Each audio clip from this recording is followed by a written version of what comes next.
don't seem to understand. A shame you seemed an honest man.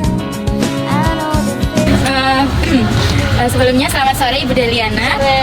Sebelumnya kami mengucapkan terima kasih banyak pada Ibu Deliana yang telah meluangkan waktunya untuk bertemu kami di sore hari yang sangat cerah ini.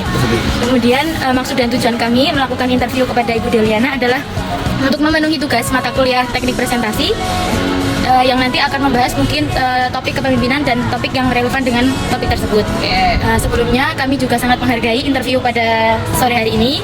Semoga kami mendapatkan wawasan yang lebih luas dari Ibu Deliana. Sebelumnya kami izin memperkenalkan diri. Saya Fatimah Zahra.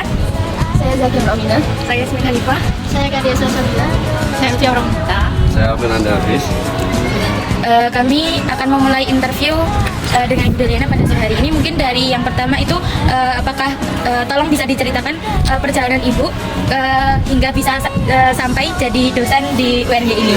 Oke, terima kasih kesempatannya untuk sore hari ini ya. Ini tuh ceritanya harus dari sekolah atau langsung tiba-tiba ke dosen? Dari sekolah nggak apa-apa, mungkin bisa buat kita belajar. Ya, kayak yang ini, kayak ada 2 pelajaran sebenarnya, tapi yang awal nanti jangan ditiru. Jangan dulu. Tadi yang pertama tuh kayak normal lah ya, TK, SD, SMP. Nah di SMA nih, yang agak-agak gimana gitu menguras emosi orang tua, tenaga dan biaya. Jadi intinya tuh SMA itu buat kalau orang tua sebenarnya mencari jati diri ya. Terus saya tuh 3 kali pindah sekolah. 3 tahun SMA. 3 tahun tuh 3 sekolah. Tahun pertama itu adalah di sekolah di Jogja semua sebenarnya. Itu awalnya itu gara-gara mungkin kan ketika SMA kita nafsu ya, ambis aku pengen jadi semuanya. Nah, OSIS iya. Ikutlah PBB. Ternyata ikut.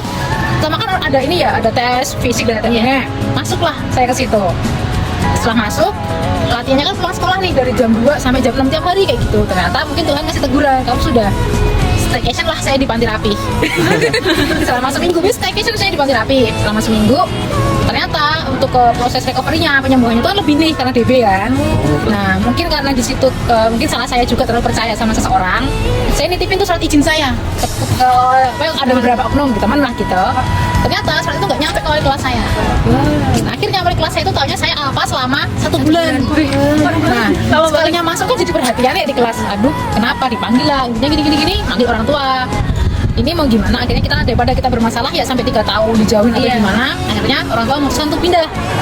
Nah ketika pindah itu kan kita udah hopeless ya, mau gimana sekolah enggak gitu. Akhirnya memutuskan oke, kita nyari sekolah yang sekalian belajar agama. Pondok lah pesantren. Masya Allah kan, benar. Nah itu gak apa-apa, yang ini jangan. Habis itu kan di pondok itu kan apa ya namanya rulesnya itu kan sama, pagi bangun, masak, sekolah, ngaji, sekolah, istirahat, pulang, istirahat, ngaji, terus kan, terus kayak gitu, terus gini. Kok nggak ada tantangan hidup? Saya gitu, bosan kayak, terus aku tiap pagi bangun, masak, main wajan, main sudil, gini-gini, ngaji. Bukan bosan ke ngajinya, cuma terusnya itu nggak berganti. Kita nggak ada tantangan kok. Kita sekolah biasa kan naik motor, nanti jalannya muter, itu nggak ada. Masanya pondoknya di sini, sekolahnya di banyak. Jalan kaki nanti. Jalan kaki doang, belum jalan selesai gitu. Setelah itu kabur lah saya. Kaburnya itu bukan kabur pulang, tapi kan di sekolah itu umum. Jadi orang kampung sekitar tuh beli sekolah di situ. Nah saya pergi ke rumah teman saya. Sampai dijemput orang pondok, sama pengurusnya dijemput, dipanggil lagi orang tua. Kenapa? Habis itu saya pulang. Sekolah di sini gitu ya. Udah pokoknya selesai sekolah, kuliah di YKPN. Seturan. Seturan itu oke. Nggak on time, 4,5 tahun baru lulus. Biasa. Jurusannya apa Bu? Manajemen murni. Kan kalau YKPN cuma ada 2, akuntansi dan manajemen, dan semua itu adalah murni. Nggak ada MSDM, nggak ada pemasaran, itu nggak ada. Pokoknya di manajemen pun mempelajari apa itu akuntansi. Semua dipelajari. Udah selesai. Mau kuliah, mau apa, nyari pengalaman kerja lah. Setelah kerja setahun, bosen. Nanti saya khawatir nih kan. Terus, akhirnya tanya orang tua, mau kuliah boleh nggak kuliah lagi? Awalnya gitu. Setelah ditanya apa? Mau kuliah apa? Jurusan apa? Saya bilang mau ke manajemen lagi di YKPN juga. Kan ada S2-nya tuh magisternya. Tuh. Orang tua nanya gini, ketika kamu nanti selesai kuliah di magister manajemenmu itu, kamu mau jadi apa? Kamu mau bekerja di mana? Kan kalau orang tua zaman dulu tuh ini banget ya. Planningnya ngapain harus jadi? Saya diem. Kalau kamu nggak punya planning, kamu gimana bawa diri? Orang tua sudah ngasih tahu. Kok ribet gitu. Tapi dia kan bisa ke bank, bla bla bla gitu, namanya bank, perusahaan dan lain. Oke, bank itu kualifikasinya seperti apa? Maksudnya kualifikasi seperti apa itu syaratnya seperti apa sih? Gitu. Saya kan nyari tahu tuh bank tuh gini-gini. Aduh, kok repot ya? jadi deh terus akhirnya ibu saya gini, ini ada tawaran di PGRI tapi S2 pendidikan. Kok jauh sekali, tuh akhirnya mau nggak? Jadi intinya tuh di PGRI itu saya tuh adalah peserta terakhir sebelum kelas itu dimulai. Jadi sebenarnya kok saya nggak masuk, itu kelas itu ditulis tahun lagi mendapatkan 15 siswa 20 atau 15 mahasiswa, karena kan ada minimal nih aturan 20 atau 15 ya satu kelas, itu baru bisa kelas itu dimulai disahkan. Nah saya itu adalah orang yang terakhir penyelamatnya lah, itu sampai DK-nya tuh datang, Bu ayolah tolongin kami. Sampai DK-nya loh, Bu. DK terus Kaprodin, nah kebetulan Kaprodin itu teman SMA sama saya, ayo Bu tolonglah tolong gitu. Mungkin rumah saya karena oke, aku pengen anakku tuh kuliah gitu kan, dibayarin lah. Jadi saya tuh nggak gini Mbak, ceritanya tuh mungkin saya merasa tuh itu ada jebakan dari orang tua saya. Karena tiba-tiba saya kan ditawarin, tapi saya masih menimang gini, dari manajemen kemudian kita ke pendidikan itu kan sangat berseberangan banget. Sama halnya semisal kalian dari SMK tiba-tiba kedokteran, agak ini kan. Tiba-tiba ini dapat WA masuk grup apa? Ternyata tuh saya udah didaftarin sama mama saya, udah dibayarin selama 1 tahun kuliah. Jadi ngasih kan. Saya masuk tuh udah kayak plus banget ya. Teman saya tuh ada yang lulusan PGSD, PJSD, yang basicnya pendidikan. guru. Pak, saya kan gitu ya kayak, aduh, nih saya tuh masuk lingkarannya siapa? Ada yang kepala sekolah, ada yang lagi ngajuin PPG juga. Lah, saya ini apa? Dan saya tuh paling kecil, paling muda. Gitu yaudahlah dilakuin. Ternyata enjoy ya. Lama-lamaan tuh kayak mungkin karena sportif teman-temannya dengan prinsip kita gini, kita masuk bareng, keluar harus bareng. Nah mungkin kayak Tuhan ngasih doa itu adalah COVID. Jadi kayak tiba-tiba COVID, saya online semua sampai saya wisuda 18 bulan. Baru istirahat 1 bulan, dapatlah nggak ngerti ilham dari mana, lanjut S3 sekarang. Sampai hari ini belum selesai. Nah ketika saya S3 itu ada ya kayak lowongan tuh magang lah di UNY itu ada magang, saya masuk. Setelah magang 2 tahun, adalah pendaftaran dosen. Masuklah saya jadi dosen kalian. Walaupun agak-agak lenceng-lenceng sedikit dari manajemen ya. Udah, ayo kita belajar bareng. Gitu ya sejarah saya itulah. Silakan mau yang diambil yang mana, yang dibuang yang mana. Monggo. Jadi di UNY ini tahun keberapa? Apanya nih? Yang ngajarnya? Iya. Ngajarnya baru tahun pertama ini. Saya per September kemarin. Kalau yang magang itu di bagian apa? Perlengkapan. Oh, nggak di tendiknya berarti? Di tendiknya, tapi perlengkapannya. Jadi kayak apa ya, perlengkapan tuh kayak yang ngurusin kayak persuratan gitu-gitulah. Terus kayak pengadaan barang, pembelian, fasilitas seperti itu. Kalau boleh tahu S3-nya di mana, Bu? UNY. Ambil apa, Bu? Jurusan maksudnya? Kira-kira apa? Nah, manajemen pendidikan. MIPP. Iya, pokoknya nanti 3. Ini 3 kali sekolah, 3 kali ganti. Sama kayak SMA kan? Iya. PO ya, Bu. Iya kan? Gitu. Cuma Explore ya, Bu? Hah? Explore. Oh, explore-nya terlalu explore sebenarnya. Tuh.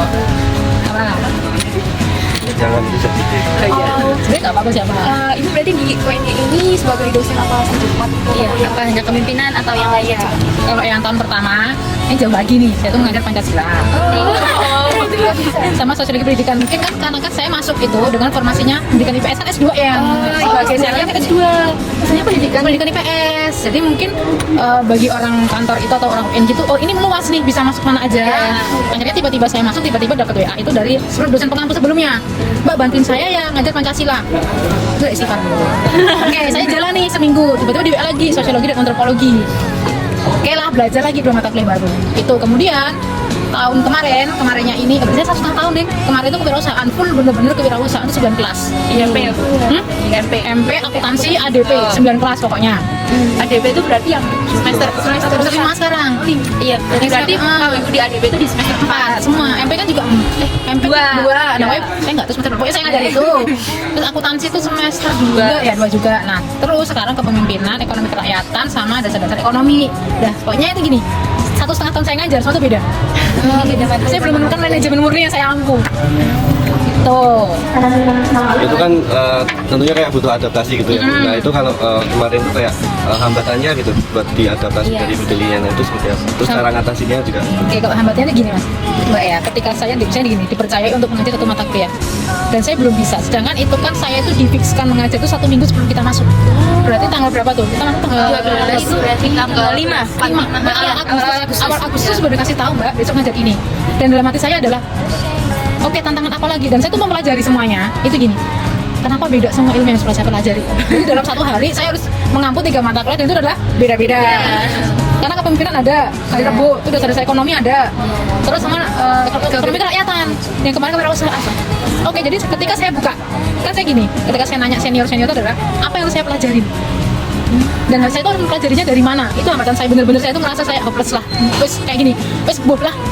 seperti masuk dulu gitu awalnya. Saya bilang, Mbak coba beli buku. Saya tuh sampai tanggal kan Senin kita masuk ya. Iya. 2 hari Sabtu Minggu tuh saya berdiam diri di Gramedia. Cuman kayak gini, buku apa yang mau saya baca? Karena kan saya bingung dasar-dasar ekonomi dan ekonomi kerakyatan kan bidang yang berbeda. Oh ya. Kan beda nih ekonomi kerakyatan apa, dasar-dasar ekonomi itu apa gitu kan. Akhirnya saya kok kayaknya nggak bisa ya di Gramedia. Akhirnya saya itu ke ini, kalau kalian tahu shopping, Tahu yang dekat tangan pintar itu. Saya diam diri lagi di situ siang-siang ini. Mbak nyari buku apa gitu. Ini. Akhirnya tuh saya tuh sampai bikin materi buat kalian itu. Tuh di situ. Dan saya nggak beli buku. Pinjam gratis ada gua. Tapi ya udah banget ya saya ya. Seharian. Iya seharian tuh dari itu pagi kan dari jam 10 sampai jam 3. Nah jam 3 baru ke Gramedia. Nah Gramedia kan saya bingung buku apa yang mau saya baca gitu kan. Habis itu habis itu untungnya di Gramedia tuh saya nakal, jujur saya nakal. Sampulnya saya buka. Itu kita nggak gimana. Cuman saya gini, saya beli, saya kan jujur ya, saya lihat harga dulu. Misal, oke ini ilmu sih mahal, cuman saya yakin nggak sampai rumah ini buku saya baca lagi atau cuman sampul gitu. Akhirnya saya nggak beli, akhirnya saya up top. Seperti mana coba? Semua jurnal tuh saya baca. Wah, tetap habis itu gini, udahlah hopeless. Sampai masuk ke kelas kalian itu saya masih gini, aku malu loh di depan mereka. Ini anak-anak nggak bisa ngapa-ngapain, aku harus ngapain? Dia bilang gitu. Dan saya nemu materi praktek kalian itu adalah ketika jam 7:30 tank. Saya baru punya ide, oke kita main ini. Itu baru 7:30 tank. Saya masuk kelas kalian jam pertama tuh ya. Itu iya itu saya baru oke ide ini bisa saya gunain nih. Sampai ke Gunung Kidul tuh pakai itu. Sampai Gunung Kidul beda lagi. Apalagi ide yang mau saya pakai itu benar-benar Mas. Hambatannya itu kayak kita tuh kayak dapat tantangan yang kita tuh mau menyelesaikan itu tuh sampai harus nangis, pengennya nangis tapi nggak mungkin kan di depan kalian saya tuh nangis gitu kan nggak mungkin. Saya ya udahlah Bismillah udah. Ya udah, kalau tadi gimana caranya itu mungkin saya curang ya, baca buku, pinjam, saya ketik, selesai. Pulang saya nggak bawa buku sama sekali, sampai hari ini saya belum punya bukunya. Kirain pas pertama kali ngajar itu teknik yang praktek impersonal itu udah dari dulu-dulu. Iya. Inovasi. Tapi ya kayak iya, ngapain ya? Kan saya tuh bingungnya adalah ada 2 SKS kan kita, satu praktek, satu teori. Kalau teori oke masih bisa dengan cara kita kayak presentasi. Praktek itu ngapain? Saya bilang gitu sampai akhirnya saya tuh apa ya? Oke itu lihat lagi yang masalah ini sekarang di TikTok. Saya kan lagi buat TikTok tuh pagi-pagi tuh. Oh oke ada ini nih, bisa nggak ya saya pakai? Kayak saya praktekin kalian pertama kali itu beberapa kalian tuh kayak oke bisa, mereka tuh bisa. Kayak oke, berarti saya bisa. Dari situ saya nemu kepemimpinan yang saya yakin saya bisa. Tuh. Lagi siapa? Sebenarnya kan ibu jadi dosennya berbeda-beda. Boleh ditolak apa enggak? Nggak bisa. Berarti kalau misalnya iya. Berarti itu bukan tawaran tapi perintah. Tapi ditentuin Sudah, tapi sebenarnya saya tuh nolak sekitar 20 SKS dari pusat. Jadi saya itu disuruh bantuin sosiologi antropologi yang pertama, sosiologi antropologi pendidikan, yang ketiga itu sosiologi pendidikan dan antropologi pendidikan. Itu 4 saya ampuh. Dan ketika saya gini, saya nggak mampu. Saya mengakui saya nggak mampu. Akhirnya saya menolak dari pihak pusat. Saya tolak semua. Jadi saya cuma ngajar 3 mata kuliah itu aja. saya diimbangin sama itu ya S3-nya itu. Sebenarnya ketika saya kan konsultasi ya ke atasan lah, ke KD begitu. Bu, itu gini-gini gimana? Karena ternyata jawabannya adalah karena daftarnya pakai S2 dan itu adalah pendidikan IPS, jadi kita harus ikut IPS itu kan banyak ya antropologi masuk gitu. Itulah resikonya di situ sebenarnya. Jadi kita harus bisa semua ilmu sosial. Intinya itu. Tuh. Berarti ibu ngajar di fakultas vokasi aja ya? Vokasi aja. Untuk sementara di sini dulu, Mbak. Tanjung Gunung Kidul atas juga. Betul. Mau ikut? Mari. Cukup bu, sakit punggung. Cukup sakit punggung saya cerita sekali. Kalau di Gunung Kidul itu kejadiannya juga ada. Ada sama MP aja, sama kayak kalian lah sebenarnya. Cuman bedanya di Gunung Kidul. Jadi ngefull satu hari itu buat mereka. Berarti hari Kamis itu full 3 matkul kejadiannya masuk. Dan itu 3 jam semua. Istirahatnya sebentar sekali ya? Istirahatnya sebentar sekali. Jedanya tuh 10 menit. 10 menit. Iya. Oke. Ada lagi? Mungkin ya udah. Bagaimana cara ibu membagi waktu gitu loh sekolahnya sama pendidikannya ibu sama iya, ini ibu kan jadi ibu rumah tangga. Nah itu gimana rumah tangga apa nih? Ada itu tadi bukan ada saya. Sama Om saya. Kirain tadi ibu. Berarti ibu masih. Kayaknya ada scan-scanannya. Gak apa-apa. Gak apa-apa. Bagi waktu nih antara kerja, kuliah, ngurusin rumah. Saya ngurusin rumah tangga di rumah aja ya. Pokoknya gini, tergantung niat kita sih sebenarnya. Dalam artian niat kita tuh mau gimana. Sebenarnya kalau dibilang capek pasti capek. Akhirnya bagi waktunya adalah sebenarnya jadwal saya itu Selasa pagi itu di Wates. Ya kalian ngajar kalian sepertinya awalnya dulu. Terus sorenya saya harus naik ngajar yang di Gunung Kidul. Akhirnya saya nego sama adminnya. Mumpung mahasiswa tuh belum tahu harinya. Iya kan belum tahu kan awal-awalnya belum ada waktunya kan. Diganti dong. Dipadatin di hari, 1 hari itu khusus Wates, 1 hari Gunung Kidul. Akhirnya Wates itu 3 hari, Gunung Kidul 1 hari. Cuma tuh alhamdulillah sih.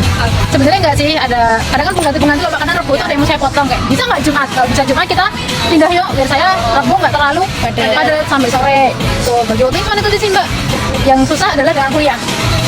Karena pagi sampai sore saya udah ngajar, nggak mungkin malam saya harus kuliah. Tapi ketika saya mengerjakan tugas kuliah di malam hari, itu kan nggak bisa. Bukan nggak bisa, tapi lebih ke apa ya? Udah capek fisik. Kalau saya mengerjakan malam, besok pagi mesti saya capek lagi untuk ngajar. Seperti itu. Lain. Ya, mungkin bisa langsung menyinggung yang topik karena kan kemarin kan kebetulan jatahnya yang saya presentasi itu kayak ada kepemimpinan itu buat diri sendiri sama orang lain. Yang bagian diri sendiri ya kayak itu juga tadi kayak harus inovasi segala macamnya. Nah mungkin buat lanjut di topik yang kepemimpinan, mungkin kalau boleh diceritakan tentang kurang lebihnya kayak pengalamannya Ibu Deliana gitu sebagai pemimpin, tapi yang untuk kalangan orang banyak kayak buat orang lain. Oke, kalau pengalaman sendiri itu dulunya berapa ya? 2 tahun 3 tahun lalu saya punya usaha sendiri. Pernah punya 2 lah gitu. Ya kan nggak mau saya pimpin mereka nih dari anggaran dari semua tuh pimpin, cuman ada beberapa kesalahan ada 2-3 kesalahan saya lakukan. Itu akhirnya ya saya merelakan usaha saya. Karena apa gini? Kalau saya dibilang kepemimpinan kan tegas ya, harus bisa yang saya bilang kemarin apa? Yang nggak terima saran. Itu kan kadang kita harus bisa ya. Nanti saya tuh melakukan kesalahan adalah karyawan saya anggap temen. Jadi ketika mereka melakukan kesalahan, saya maklumi. Oh ya udah deh nggak apa-apa, tapi besok jangan. Terus berulang-ulang kali, ternyata itu yang menghancurkan saya. Nah dari situ saya belajar ke usaha yang saya kedua. Nggak, saya marah. Dia salah, saya salahkan. Dia betul, saya kasih reward. Alhamdulillahnya masih jalan sampai sekarang. Itu. Jadi kalau misalnya mau kepemimpinan tuh gini, kita membawa apa yang kita punya itu kemana? Tujuannya saya Mbak Fatih, Bu, saya tuh punya resto A, B gitu. Nah, gimana cara membawa itu? Apakah mau diteruskan sampai bertahun-tahun atau hanya jangka waktu berapa bulan? Berapa bulan tuh?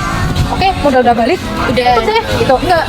Nah, kalau semisal kepemimpinannya kayak saya tadi, kalau semisal ada teori itu ada yang kayak fungsional, transaksional, transformasional, license free. Nah, saya tuh pakainya license free-nya. Terlalu itu, overnya di situ. Tapi saya lupa yang transformasional dan transaksional. Ya sudah, seperti itu.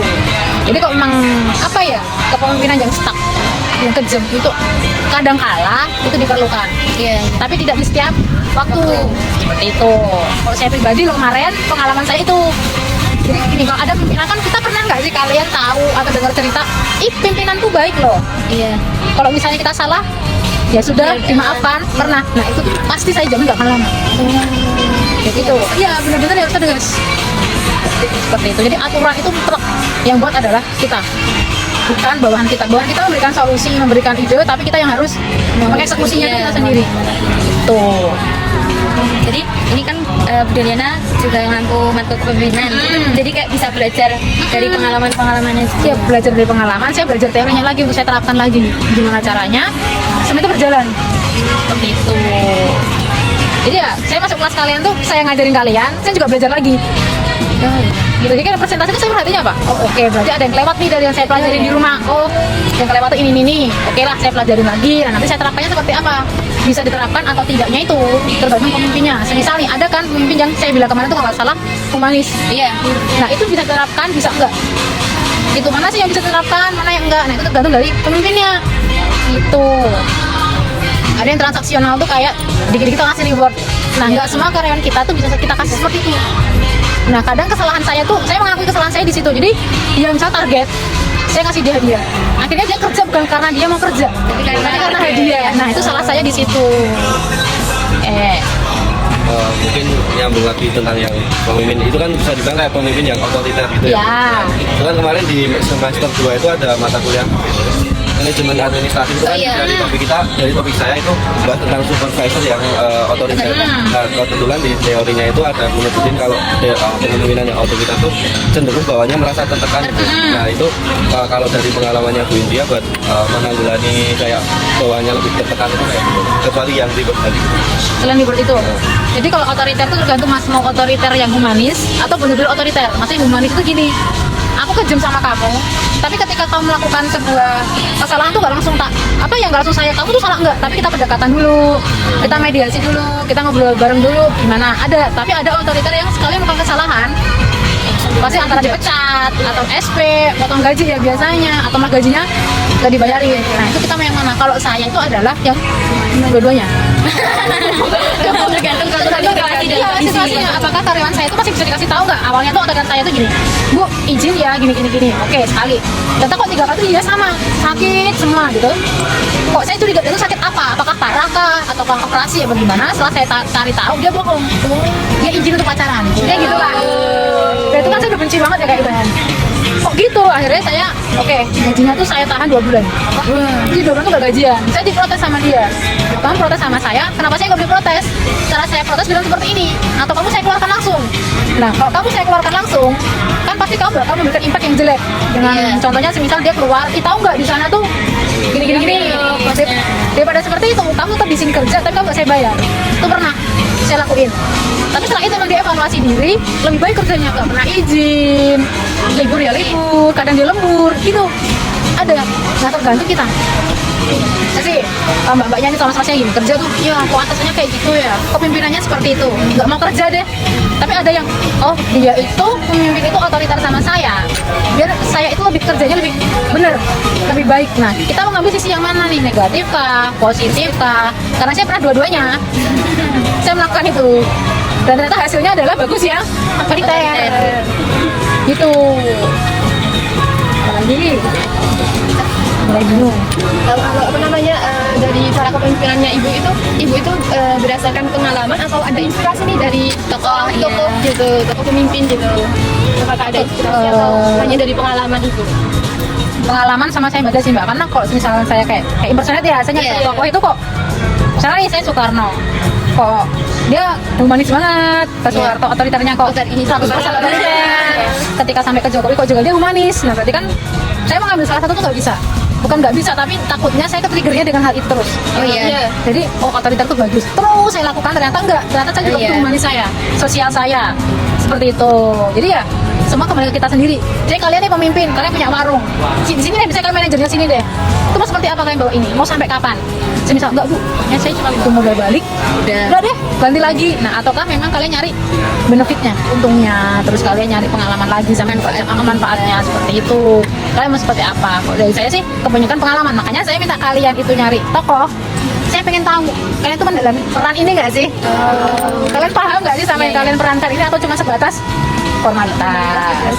Atau kalian tuh memahamin, karena saya percaya suatu hari kalian tuh pasti punya mimpi, punya usaha sendiri, nggak melulu kerja sama orang. Iya nggak? Pasti pengen, walaupun cuman bukan kecil ya kayak online shop, itu kan kamu pemimpinnya. Kamu sih kan punya karyawan dong. Kan nggak mungkin kan, nggak bu saya mau semua sendiri kan? Kok kayaknya enggak gitu. Itu jadi saya tuh percaya kalian tuh pasti pengen jadi pemimpin. Entah itu nanti gini deh, ketika kalian rumah tangga suami pasti pemimpin nggak? Iya pasti. Yang perempuan iya nggak? Iya pemimpin rumah itu apa masalah kebutuhan. Nah itu pasti kan tuh butuh tuh otoriter tuh bisa, humanis tuh bisa. Tapi kalau tengok perempuan biasanya ke mungkin kebutuhan. Nah itu jadi tetap kepemimpinan itu nggak harus di perusahaan kok mbak. Kayak sekarang deh, diri kalian sendiri deh yang menentukan kalian kemana tuh siapa? Diri sendiri. Nah itu ketika kalian nih lagi di rumah kayak gini deh, kalian diskusi sama orang tua, kalian ngotot dengan pendirian kalian nih, itu kan adalah kepemimpinan kalian sebenarnya. Cuman kadang kita ya kan dia orang tua. Cuman itu keterbatasan. Ini orang tua, masa saya teriak sama orang tua? Tapi kan kadang orang tua ya udah nak, kamu maunya seperti apa? Silakan diambil keputusannya. Nah itu kan berarti kita sebagai pemimpinnya untuk diri kita dan orang rumah kita. Itu simpelnya tuh di sekitar kita tuh ada kok. Kelompok kalian ini aja deh, pasti ada yang pemimpinnya. Iya enggak? Nentuin lokasi semisal, itu kan pemimpinnya nih. Semisal nentuin nanti kalau semisal ada video dan lain anggarannya, nah itu kan masih ada pemimpin sendiri. Sebenarnya itu udah ada. Tinggal kita mau nerapin yang otoriter atau enggak, atau mau yang berbaik hati atau campur gitu. Nah, mungkin buat penutupan kayak ada nggak sih harapan ibu buat remaja kayak ini kan sekarang udah kayak globalisasi, apalagi Gen Z ini udah mulai besar. Nah, kayak kepemimpinan buat Gen Z itu kayak harapannya apa ke depannya gitu? Apa ya Pak? Saya tuh nggak tahu ya, saya tuh gen apa ya. Nah, kalau harapan saya tuh sebenarnya gini sih, lebih pinter-pinter, baik-baik membawa diri. Itu cuma itu, karena membawa diri itu banyak, pergaulan, lingkungan, pendidikan, karena gini. Ya mungkin pengalaman banyak itu mungkin saya mainnya terlalu jauh gitu. Jadi kadang kalau misal orang mau sekolah tuh harus dipaksa dulu. Iya. Bukan karena keinginan. Nah, itu yang pokoknya baik-baiklah membawa diri dalam hal lingkungan tadi, pendidikan dan semuanya deh. Pokoknya baik-baik membawa diri sampai apa yang kalian tuju itu benar-benar kalian capai. Jangan berhenti di tengah. Karena kebanyakan Gen Z adalah bosenan dan belum tinggal satu tangga nyampe dia mundur lagi. Iya. Itu kan tanggung. Nah, tuntasin lah kayak kuliah kalian tuh kita capek. Wah, harus selesai. Pasti ada nanti di kala kalian semester 5, 6 tuh kayak misalnya nanti ada mata kuliah yang menurut kalian tuh, Bu, ini sangat berat. Ini sangat berat. Itu jangan sampai kalian putus asa. Karena itulah yang menentukan kalian nanti maju apa dan jadi apa. Tuh. Oke, mungkin cukup sekian interview dari kami bersama Bu Deliana. Kami ucapkan terima kasih banyak atas pengetahuan dan wawasan yang telah dibagi kepada kami, dan mungkin nanti orang yang akan menonton video interview ini. Mungkin cukup sekian dari kami. Kurang lebihnya kami mohon maaf. Selamat sore Bu Deliana. Sore.